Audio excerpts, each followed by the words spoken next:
Welcome back. Okay, I'm not going to teach you anymore right now about the kings of Israel and Judah. I want to take a break, and I want to do something that I want to tell you a story. Like so many stories to tell you. But I was just recently in Israel. My sister in the Lord and I went to Israel in March for a month, and we did a lot of really fascinating things there. This was my 32nd trip, 31st trip, something like that. I'm not sure. I lost track. I know that sounds a lot, but I have friends that have gone even more. I've been blessed in the sense that I've been able to live in Israel. I met my husband in Israel, married him there. He was a Christian Zionist, loved Israel as much as I did, and we were blessed to be in Israel many times, even having a home in Jerusalem, which there's no end to the blessings of that.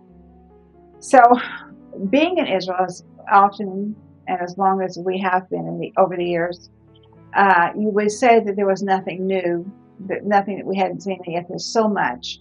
As much as we've traveled and gone, there's still much that we haven't seen and haven't done. But one of the things that we have loved to do was to go to Qumran, which is right on the northern end of the Dead Sea. And at the time, the time of Jesus and just around that time, right after him, the whole time there was all this chaos in the land. The Romans were in control and everything. And there were a group of people down at the Dead Sea called the Essenes. And they were ultra religious. They were all men, I believe. And they had vows of poverty. And they lived down there in the heat of the desert, right on the top of the Dead Sea. And I think they took 2 baths a day. I can't remember for sure.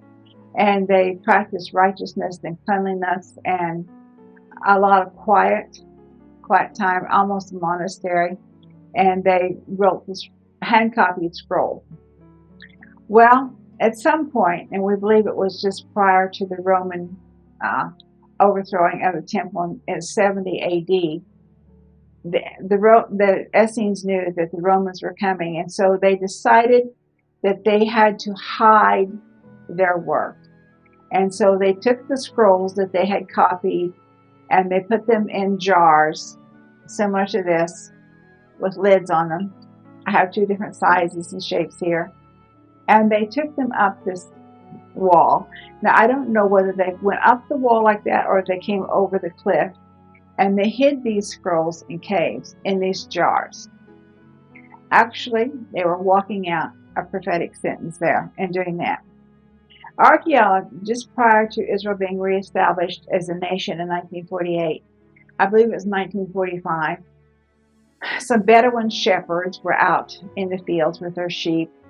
And, you have to do a lot of things to occupy yourself when you're out there with slow-moving sheep. And so these kids got really good with rocks and with their slingshots with rocks. And this one kid threw a rock, and it went up into this cave, and he heard a tinkling sound, like when glass or pottery breaks.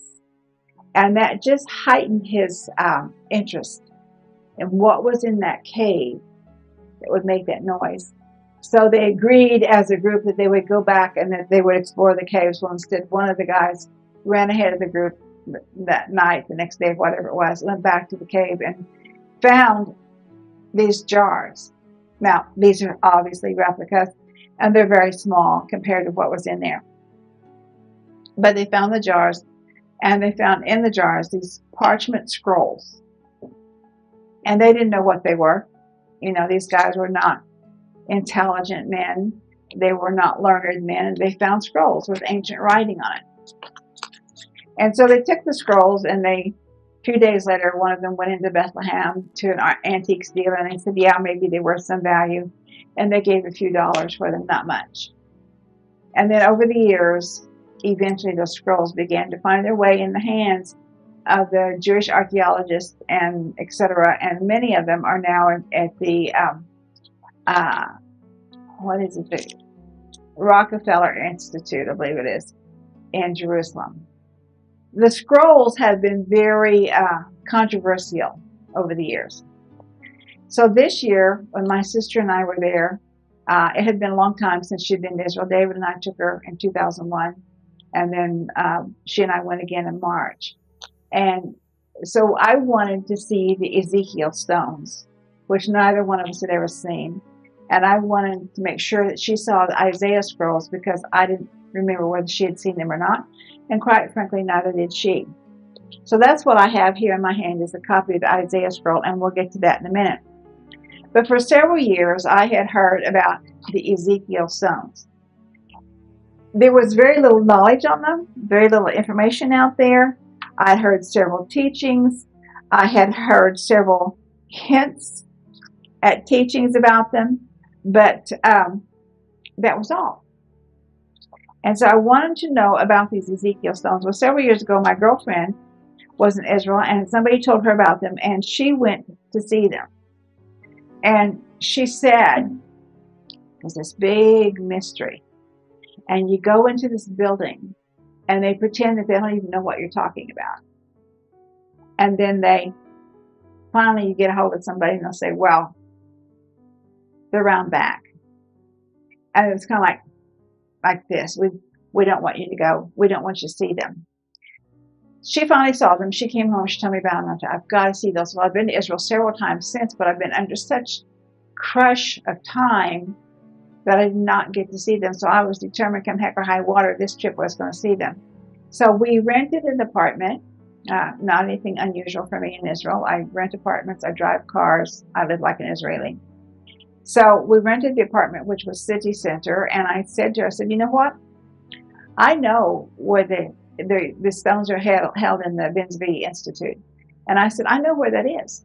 I used to walk by it every day on my way to work at the embassy. So let's not drive. I think parking there is going to be a huge problem. So let's walk. It's just a couple blocks. Well, we left the apartment. I'm in the lead, and I turned a block too soon. And when I do make this block too soon turn, I realized very quickly that I've gotten us lost, which is really silly. Now, we could have turned right around and gone back to the apartment, gotten our bearings, and gone to the other block. Had I done that, we would have missed the Ben Zvi Institute, because in getting lost, we found it.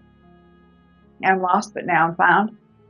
So anyhow, we make our way to the Ben Zvi Institute, and we go in, and sure enough, nobody knows anything about it. Well, I had forgotten how to look up Ezekiel in Hebrew. I forgot how to say it in Hebrew, and it's Yehezkel. So we wanted the Yehezkel stones. And this is an institute, so there were meetings going on and classes and that kind of thing. And so we see this group of people. We first walk in, we ask this guy in the library about them. He goes, he didn't know anything. So based on what my friend had told me, we didn't know whether he really didn't know anything or if he's just playing dumb. And so we go out here and we see this group of people on a break. And so we asked them about the Ezekiel stones, because as I said, I forgot to say Yehezkel stones. And they don't even know what we're talking about. And they're going, oh. And some of them spoke English. And so finally, the little gal that works there came in. And they said, ask her. She'll know. She knows everything. Well, we went over and asked her. And she said, oh, sure. They're over here. And she said, you can't get there. What it used to be, you had to go around to the back and come in that way. But you can't go that way now because there's all this construction going on. So we're going to have to go through this classroom. So she ushers us through this classroom. And there they are. It's kind of like, oh my gosh. And so there was this little appendage kind of add-on to the building. And in that appendage is this like a display case of things out of slope, like shelves with the sloping. And there are the stones. Oh my gosh. I've heard about these for so long. And now I'm finally getting to see them. Well, she had to turn on the light for us. And I said, Joseph, may we take pictures? Of course. Wow, I should have said, can I hold one? So my sister and I are standing there, and we're just in awe.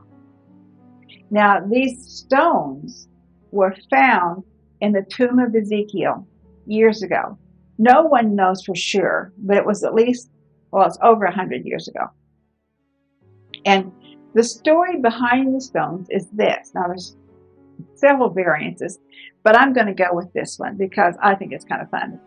So the story is that some Bedouins in Iraq were basically, they were grave robbing, tomb robbing, and they were in Ezekiel's tomb, and a stone had fallen from the wall onto the floor. Now, apparently it hadn't fallen very far because it was just like there intact. And they noticed that it had strange writing on it. And so, being the industrious little guys that they are, they popped all the rest of the stones off the wall, and here they are. Their stones are about 12 inches, roughly 12 inches square. Now, this piece of paper's normal typing sheet is like 8.5 by 11. So let's just say the stones are about this size. Okay? Now, on the stones in ancient Hebrew, in continual lines, no spaces, no punctuation, anything like that, in the continual line are these words in ancient Hebrew. And it's the book of Ezekiel. Most of the stones are marble. Some of them are black basalt. And those basalt stones are the ones with the most negative prophecies concerning Israel. Well, I'm in awe of them. Some of them have corners broken off of them. Some of them are cracked. I believe there's 66 altogether. Well, when we were there, several were missing because they had been taken to the Israel Museum for evaluation. Now, the thing that makes these stones so incredibly unique is the fact that they are in bas relief. That means the words are raised, the letters are raised off of the stone. They protrude instead of intrude. And there's absolutely no markings on the stones of chisels or etching or anything. It's just like as if they've been typed across perfectly, and no smearing, no markings, no anything. And so Israel is trying to figure out how this happened, how this writing got on there. Well, being the imaginary person that I am, I don't have a real hard time figuring that out. I figure they were there by the finger of God, just the same as were the stones that Moses came down from Mount Sinai with, written by the finger of God. Now, the background on these stones is, as I was saying, the Bedouin explorers, grave robbers, if you will, they got these stones and they had them in their possession. They didn't know what they were. They knew they had some value, but they really didn't know what they were. Well, one of the chieftains became ill. He needed a doctor's care. And so they went into the city, I think that's Beirut, but I'm not sure, in Lebanon. And there was a pharmacist there. And I remember, this is over 100 years ago. There was a pharmacist there who also practiced medicine. And so they said to the pharmacist, if you can make the chieftain well, we will give you something of great value. Well, the chieftain got well. And the stones, all 66 of them, were transferred into the hands of this pharmacist, who happened to have a wife who was a Christian Arab. Now, how much of that's actual truth and how much of that is somebody's hypothesis, I don't know. But it's a good story. So they had the stones in their possession for a long time. It's just prior to 1948, 1945, Israel, it's after the Holocaust. Israel is there, but it's not there. It's still under British control. The UN vote on November 29th, 1947 was going to give Israel the right to exist, but that hadn't happened yet because it's 1945. But this Jewish guy, who was an archaeologist, an explorer, and a little bit of maybe he's an Indiana Jones guy, he hears about these and he tries to buy them, and they won't sell them. So then the lady, the pharmacist's widow, wants to return to France. And she decides, as I said, she's a Christian Arab, and she decides in her heart, God spoke to her, and these stones need to go to Israel. So she got them into the hands of this Jewish, I think his name was Cohen,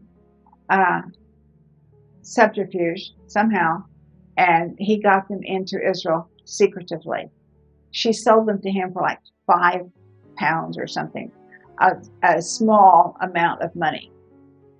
So they were taken into Israel. They were given to Ben-Zvi, who was the second president of Israel. He had them in his home. He wasn't sure what to do with them. Wasn't absolutely sure what they were because it was written in ancient Hebrew. So he finally decided that after he was deceased, the Ben-Zvi Institute was created, and they put the stones there. And then a family raised the money to put them in a secure environment, although how secure it is, I don't know. So we're standing there in awe of these stones that are thousands of years old, just in awe of the way that God protects things and protects his word. And you know, as scripture tells us that in Jeremiah, I believe it's Jeremiah 31, I think, where Israel's going, Judah is going into captivity, but the day will come when they will return. And so they buy some land from Hanuel.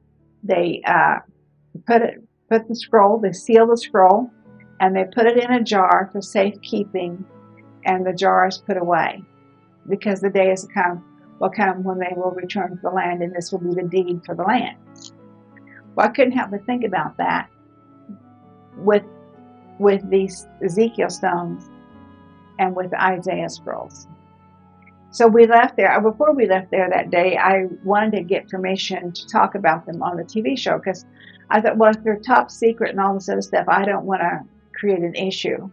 And so we found the manager of the place, and he said, of course you can talk about them. And he said, what's your TV show? And I said, well, I teach Bible. And he said, of course you can talk about them. So I got permission from him to do that. So we go back to the apartment. We didn't get lost that time. We go back to the apartment. We get in the car, and we drive just a short distance, maybe a mile, to the Israel Museum, where we go in to see the Isaiah scroll.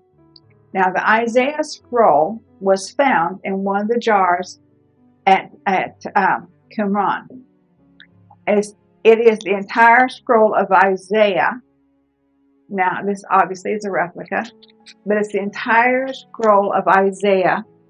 There's some damage to it from over the years, and the edges are a little rough, but it has been preserved by God for his people. And it's in better shape than that, let me tell you. So anyhow, we went from the Ezekiel stones to the Isaiah scroll, all in just a matter of a very short distance of not only time, but of mileage, to see these two amazing pieces of history. Now, the Isaiah scroll is in a very special place called the Shrine of the Book. And the top of the building looks like this. And there's water that is sprayed on the building all day long. It looks like a fountain. But it's part of the temperature control situation. And it's configured like our Constitution, where if Israel's under an air attack or something like that, it goes down into the ground and is sealed over and it is protected, because this is a priceless, priceless treasure. Now, while we were there at the Israel Museum, looking at the Isaiah scroll, it wasn't just the Isaiah scroll that was there. There were a lot of fragments from scrolls that they found. Ultimately, they found a lot of caves at Qumran. In fact, I think they just recently discovered another one. The Essenes had the wisdom to know. They'd read the prophecies. They knew, they'd been copying the prophecies, and they had found several intact scrolls there. None of them as completely intact as the Isaiah scroll. A lot of them they could piece together and see, little increments of scrolls, broken up pieces, weathered. They didn't have saran wrap or any of the things that we have now to store things in. And I'm not sure if we wrap something like this up with saran wrap or something like that it would last all the time. But look at that. So they put the scroll, they rolled it up, they wrapped it in leather, and then they put it in the jar, and they sealed the jar, and then somehow they attached rope around the jar, and somehow they got it either up or down. Probably they went down, because the Essenes community was on top of the cliff instead of at the bottom. So I imagine they went over the cliff like that. Now, whomever this cliff dweller that was that did that had to be a pretty brave guy, because it's probably 40 feet over the cliff before you get to the entrance of the cave. So you would have to have some kind of rappelling equipment to do it. And they certainly didn't have that in those days. So we were here in Israel. We see the Ezekiel stones and the Isaiah stones in the same day. Pretty incredible, I thought, that this would happen, that we would see something like that. That is the history of Israel, the past, the present, and the future. The prophecies in those two different situations where Israel you could see past, present, and future. For us, it was very exciting. It was one of the highlights of the trips, and let me tell you, it was really a great trip. There were many highlights, many very special things that happened. But the scroll is written in Hebrew. Well, both of them are written in Hebrew. But the scroll is written in a more modern Hebrew than the Ezekiel stones. In fact, some of the Jews were standing there literally reading the scroll. The Ezekiel stones, people can read them if they've studied ancient Hebrew. Now, it's not the ancient where you have an ox head and stuff like that. But it's pretty amazing to me that God kept his word. I don't mean like he kept a promise, because he did. He kept promises all through the word. But he kept his word protected and stored away. I wonder, as things unfold over the next few years, and as pressure heats up on Israel, and this is the 70th year of Israel, and this fall we're entering into the Jewish year of 5779, the last of the decade of the 70s on the Jewish calendar. And we're kind of wondering and expecting what will happen next. We don't know. But every time the world community wants to come down on Israel and say the Jews didn't exist there, it was never a Jewish land, it was Palestine, it was the Philistines or the Palestinians owned it. All this stuff that they talk about and the denial that goes forth, just like in a matter of hours, almost, not quite, but almost, they find something. They find this little tiny bell that was on the robe of the high priest. You know, the high priest had pomegranates and little bells attached to the bottom of his garment, so that as he walked to and fro, they could hear him. This was his ornamental garment. They find seals. Seals of a king, seals of a gatekeeper, seals of different business people. They have found houses. They found the burnt house. There's all kinds of things that they have found in Jerusalem. The city of David is being excavated now. They've been working on it now for several years. In fact, my husband and I used to park on top of it, not knowing where we were parking. And now the whole thing, the parking lot's gone. The city of David exists, and it is quite a little adventure to go down there and look at it. And it's easy access. You buy a ticket, you walk down like 80 steps, remembering what goes down comes back up. So it's beautiful. The artifacts that are there that they've found and have restored or put away. There are other places they've gone to, not only Hezekiah's tunnel, but other tunnels that go under the city, very narrow, scary tunnels. All kinds of stuff going on. Every time the world community tries to deny Israel and her existence, her righteousness, the fact that she belongs to the Jewish people, every time God reveals himself in such a super colossal way. And I believe this is what's happening today.